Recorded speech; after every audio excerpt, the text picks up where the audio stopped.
bring in the criminal defense attorney, Brian Claypool, now and get that analysis that we talked about. Brian, it's always good to see you. And to Caitlin's point, what about the testimony today from this Capricorn Clark, and if it spoke to the racketeering charge at all for you? Did it? Hey, Connell, great to see you again. Look, I think Capricorn Clark's testimony went a long way in proving that P. Diddy is a horrible guy, that he's a bad guy, he's abusive, he's entitled, but I don't think it met the standard of proving racketeering. This testimony was just not enough to move the needle on creating this criminal enterprise. Remember, Connell, the racketeering charges is tied to having sex, right? Having sex for money. It's not a racketeering charge that creates an uncomfortable work environment. So I don't think that it was enough. And I think, and we talked about this a little while ago. I said, look, when you come down with a heavy indictment like this, you've got to have some powerful witnesses.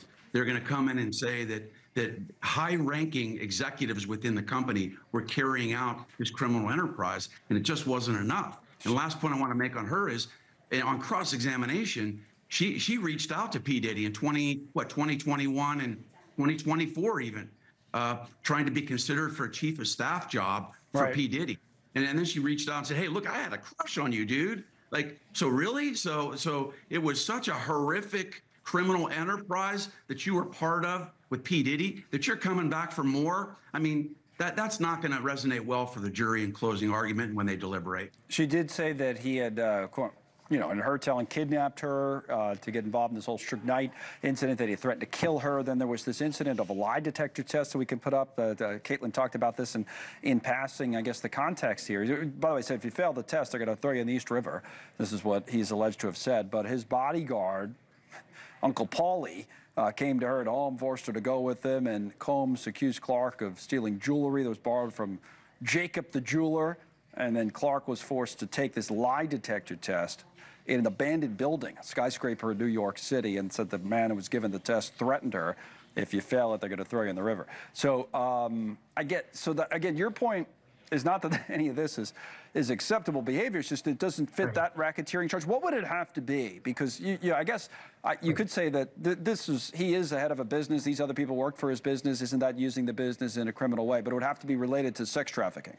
Exactly. Connell, look, I'm with you. These are terrible allegations, by the way. For P. Diddy to allegedly do that to her, force her to do the lie detector test for 4 days, you know, threaten to kidnap her and do things like that. Look, that's horrible. But those aren't the crimes that are being alleged in this case. Those arguably are separate crimes that maybe prosecutors ought to look at if the statute of limitations hasn't elapsed. But what you really need to see and what jurors really want to see are the following. You've got somebody high-ranking in the business who has sent a plane in another state to bring over a 21-year-old woman to fly her in, and that employee paid the bill for the flight, brought her in, and then gave her some drugs, and then she engaged in a freak-off. And somebody within that company then took that young woman, put her in a hotel for a week, and said, yeah, if you tell anybody, we're going to not pay you anything, we're not going to feed you, and things like that, and destroy your career. That's really what the jury has to hear from.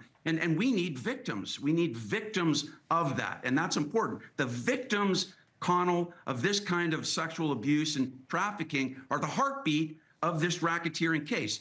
And without that, then this racketeering case is on life support, and it could be dead on arrival. We had a clip at the top of the hour from a guy named Randy Zelen, also a criminal defense attorney, who's been on with us a lot. I think you guys are on the same page. Let me play a longer clip from Randy last hour on this argument about whether the prosecution is getting to the point. Here's Randy. The problem is when we talk about RICO, we talk about a criminal enterprise. Again, like it or not, the jury's going to be looking for profit. That is their business. That's how they make money, through extortion, through loan sharking, through prostitution, through drug dealing. That's how the enterprise makes money. We have heard zero about any of these acts having to do with Sean, P. Diddy, Puff Daddy, whatever his name is, making $1 off of these things. So it sounds like you essentially, Brian, agree with that. I guess one question I would ask you is, you were referring to victims earlier. Cassie wouldn't qualify then, you don't think? Cassie potentially qualifies, but I think she was damaged a lot, Connell, on cross-examination. And why? because she pretty much admitted through text messages that she consented to the freak-offs. Consent is going to destroy the racketeering charges. So I don't think there is enough from Cassie alone on racketeering. I do think it's in play to have the sex trafficking based on Cassie, not the racketeering because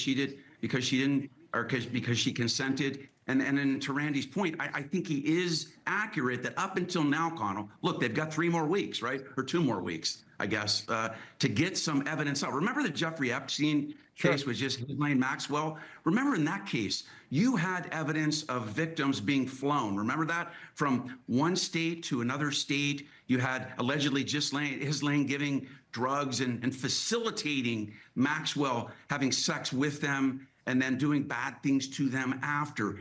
Really, that's what you need to see in this case for a racketeering charge. And there just hasn't been enough of that, or really, in my opinion, any of that yet. All right. So again, as you said, a few more weeks. Brian, thanks for your analysis. As always, Brian Claypool on the Diddy case, which we'll come back to.